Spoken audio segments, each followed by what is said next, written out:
I don't think I've ever had as much trouble with a TBR as I have this one.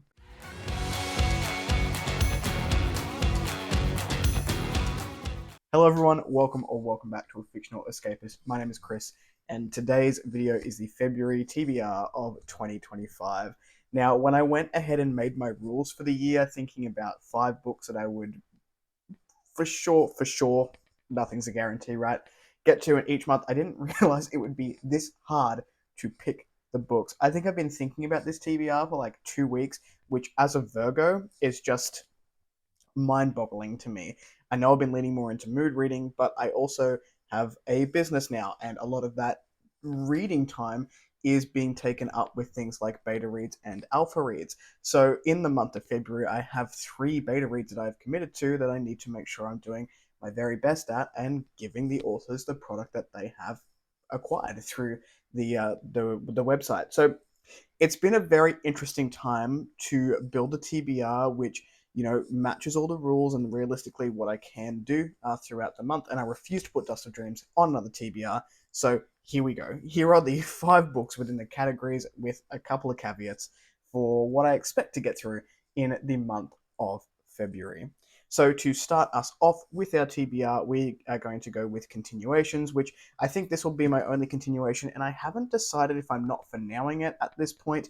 My vlog, you'll see, I think it came out last week or earlier this week, where I did enjoy it, and I am enjoying it, but I just don't know if now is the right time because I also have another dystopian novel on this list, and that's going to be Swan Song by Robert McCammon. It's definitely not a DNF, like a hard DNF. I've enjoyed it. I want to get back to it, but it's not calling to me right now, and I'm leaning more into that mood reading, like I was saying. So I don't know. It may be read towards the end of the month, depending on how the beta reads go and all the other stuff that I've got going on. So I'm currently at page 208.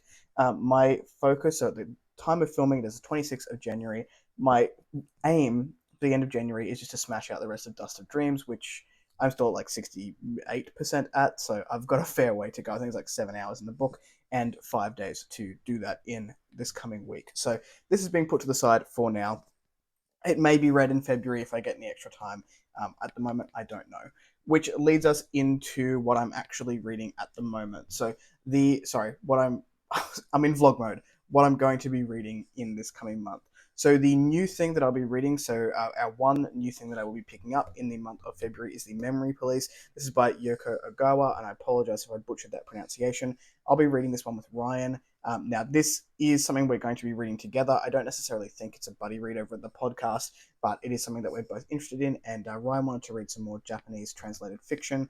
I don't know a whole lot about this one, except it is a favorite author from Willow over at Willow Talks Books, and it is a dystopian novel. And I do love me some dystopia. I just don't necessarily think I need 2 in one month. But this is one that we'll be doing pretty early in the month of February. So it is nice and short, but what I have found with reading dystopian tales is that short doesn't necessarily mean it's a quick read, because the themes are incredibly heavy when we're dealing with the end of humanity and some of the thematics that come out through that. So this is the one I've decided to start with Yoko Ogawa, and if I like it, I'll be picking up some other works by this author. So that is the first one that I have. Now, the next category in this is series continuations. So I'm going to be starting with a chonker, and this is the one I'm probably most nervous for because of how big it is and how many obligation reads that I have going on. I don't really like that word when we're speaking about reading. It's just reading that I've committed to be doing. But this is Supplicant by Delilah Wan, and check this out. It is a absolute beast. This is the Kickstarter that came through this year, the gloss cover. The ring light is not going to like that very much, but this one matches the edition that I have of Petition. Absolutely gorgeous, and we've got some beautiful, you can see that there on at the front of the cover.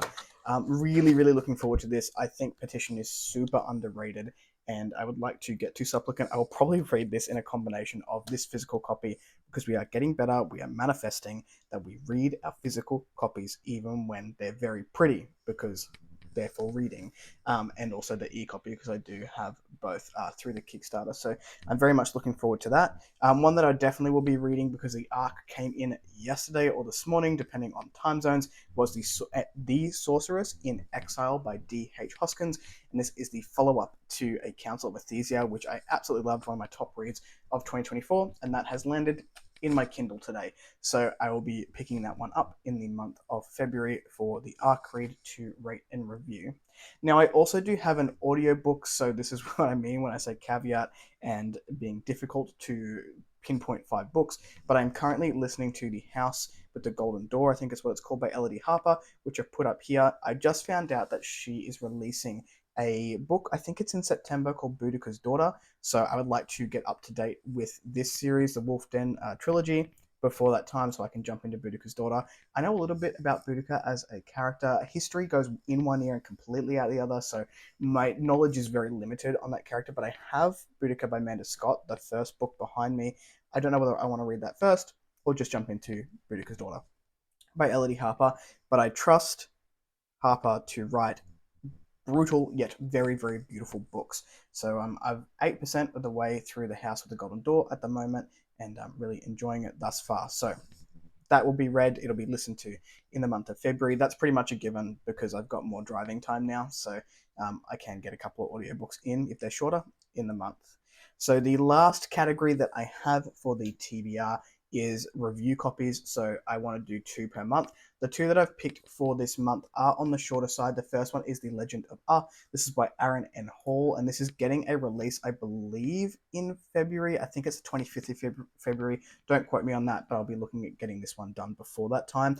This is a YA novel, and it just sounds like a bunch of fun. I've really enjoyed The Weaverland Chronicles by Aaron N. Hall, which I do need to finish, and I'm planning to finish this year, but this is one that's coming out, so I want to try and get a review out before it does launch. And it looks like fun. And I'm hearing great things from other people who reviewed it so far. It just sounds like a lot of fun, and I trust Aaron to give me a good time when I'm reading a book, even though I don't necessarily gravitate towards YA. It seems like it's going to be a good time.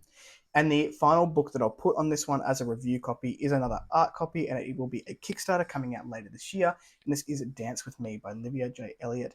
I loved The Genesis of Change. The hard-hitting thematics, coupled with a very beautiful and thought-provoking prose, has me excited to jump into this one. Livia reached out and asked if I'd be willing to do an arc before that Kickstarter goes live. So it is, I think it's 149 pages. It is novella length to short novel length, so I'll be reading this one as well. And I'm going to assume it's going to be an absolute gut punch for us when we get through it. So those are the 5 books, 6 books, with the 7th potentially being read, that I will be reading in the month of February, or the list that I'll be choosing from. I do have 3 beta reads, like I said. It is currently the 26th. I'm hoping to start one of those beta reads tomorrow, potentially, to finish it by the end of January, which means I'll have a little bit more wiggle room. But other than that, I'm looking at a beta read for an author I did the first book for last year, and has asked if I could potentially look at that second book. So picking that one up. That is a dark epic fantasy. I can't give too much away, but the first book has been relatively well received, and I did get to beta that one as well. So early February is when I'm hoping to do that beta read. And I also have one coming in for a new to me author, which is a YA author who has a trans femme character. So that will be that'll be coupled with a sensitivity read for that particular character. And I'm really looking forward to seeing a trans femme character in a YA novel. I think that's amazing. So those are some of the beta reads that I have going on. The first one I have alpha read as well, so I don't think that will take me as long. I'm just looking for a few key things in that particular beta. Those are all the reading plans that I have for February of 2025. What are you picking up? Let me know in the comments down below. If you like the content, give one of those. If you want to see more of it, click subscribe at your will, and I will catch you in the next video. Ciao.